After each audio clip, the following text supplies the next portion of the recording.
दोस्तों, आज से 4.6 बिलियन साल पहले स्पेस में मौजूद डस्ट और गैसों के मजमूए से हमारी जमीन वजूद में आई और सूरज के गिर्द घूमने लगी। उस वक्त हमारी जमीन काफी बड़ी थी। रिसर्चर्स के मुताबिक आज से 4.5 बिलियन साल पहले थिया नामी एक ऑब्जेक्ट हमारी जमीन के साथ टकराया और हमारी जमीन एक लावे में तब्दील हो गई। जमीन की आधी सतह हवा में तहलील हो गई और जो सतह बच गई थी उसके टुकड़े जमीन के गिर्द चक्कर लगाने लगे। ग्रेविटी की वजह से वो टुकड़े आपस में जुड़ने लगे। वक्त के साथ साथ आपस में जुड़े हुए वो टुकड़े चांद कहलाए। चांद अपनी अवाइल उम्र में काफी ज्यादा गर्म था और उस वक्त चांद जमीन से 22,530 किलोमीटर दूर था। मगर उस वक्त कोई इंसान मौजूद होता और वो चांद को देखता तो वो यही समझता कि हमारी जमीन के ऊपर कोई बहुत बड़ा लावा मंडला रहा है। उस वक्त हमारी जमीन पर जिंदगी मुमकिन नहीं थी क्योंकि उस वक्त जमीन पर आतिश फशां के समुंदर आबाद थे। वक्त गुजरने के साथ साथ चांद और जमीन दोनों ठंडे होते गए। जब चांद नया नया वजूद में आया था उस वक्त चांद बिल्कुल दाग धब्बों से पाक था। दोस्तों, आप सोच रहे होंगे कि चांद पर दाग कैसे आए, ये धब्बे कैसे पड़े। तो जब हमारी जमीन और चांद ठंडे होने के अमल से गुजर रहे थे उस वक्त जमीन और चांद पर एस्ट्रॉइड्स की बारिश हुई। साइंसदानों के नजदीक ये पीरियड LHB कहलाया, यानी ये एक ऐसा दौरानिया था जब जमीन और चांद के साथ बहुत बड़े बड़े एस्ट्रॉइड्स टकराया करते थे। ये एस्ट्रॉइड कई मिलियन साल तक जमीन और चांद के साथ टकराते रहे और इसी वजह से चांद दागदार हो गया, मगर हमारी जमीन पर जिंदगी की शुरुआत हुई। कहा जाता है कि आज से 4 बिलियन साल पहले जब चांद ठंडा हुआ था तो चांद के कुतुब जुनूबी पर एक बहुत बड़ा निशान पड़ गया और इसी वजह से यहाँ पर एक बहुत बड़ा गड्ढा बन गया। फिर मुसलसल चांद पर ऐसे निशानात की भरमार होती रही और इसी वजह से शफाफ चांद पर दाग लगने लगे।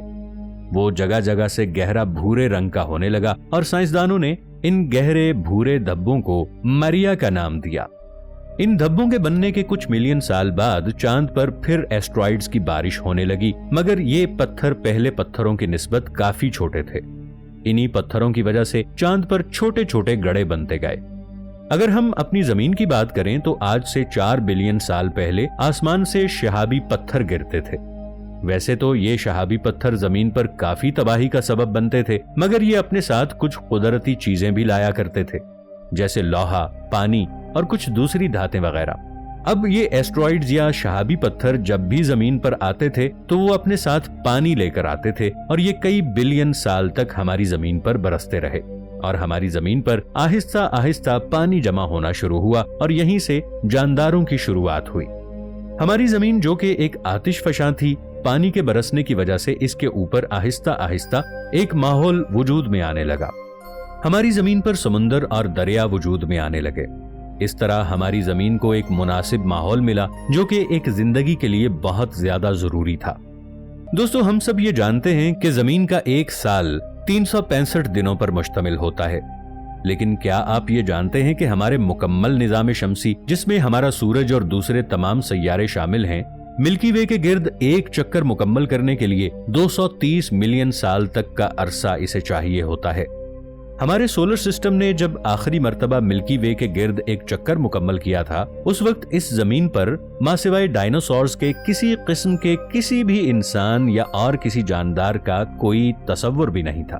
हमारा सोलर सिस्टम मिल्की वे पर जब दूसरा चक्कर मुकम्मल करेगा तो इस बात के मुकम्मल इम्कानात हैं कि उस वक्त इंसान का वजूद इस दुनिया से खत्म हो चुका होगा। जमीन का एक दिन 24 घंटों पर मुश्तमिल होता है। दोस्तों, जब हमारी जमीन पर डायनासोर्स आबाद थे उस वक्त जमीन का एक दिन 23 घंटों पर मुहित था। हमारी कायनात का वो हिस्सा जिसका हम मुशाहिदा कर चुके हैं, लेकिन दोस्तों, क्या इसके अलावा हमारी कायनात में कोई और डायमेंशन भी मौजूद है जो अभी तक हमारे मुशाहिदे में नहीं आई? तो हम सब ये तो जानते हैं कि खला में कोई भी ऑब्जेक्ट तभी नजर आता है जब इस ऑब्जेक्ट से निकलने वाली रोशनी हमारी किसी टेलीस्कोप में कैप्चर की जाती है। अगर हम ये सोचें कि ये ऑब्जेक्ट 13.5 बिलियन साल पुराना है तो ये बात बिल्कुल गलत होगी। दरअसल हम ऑब्जेक्ट की असल तस्वीर को नहीं देख रहे होते, बल्कि उससे निकलने वाली रोशनी को देख रहे होते हैं। खला का वो हिस्सा जिसे हम आने वाले वक्त में देखेंगे उसकी शुआएं तकरीबन 508.46 बिलियन लाइट ईयर के बराबर निकल कर आएंगी, यानी वो इतना फासिला तय करके इतने वक्त में हम तक पहुंचती हैं। क्योंकि तौसी की वजह से ये वक्त के साथ साथ बढ़ती ही जाएगी। जितना फासला ज्यादा होगा उतनी ही देर में लाइट हम तक पहुंचेगी। तो दोस्तों, क्या हम खला के आखिरी कोने तक पहुंच सकेंगे?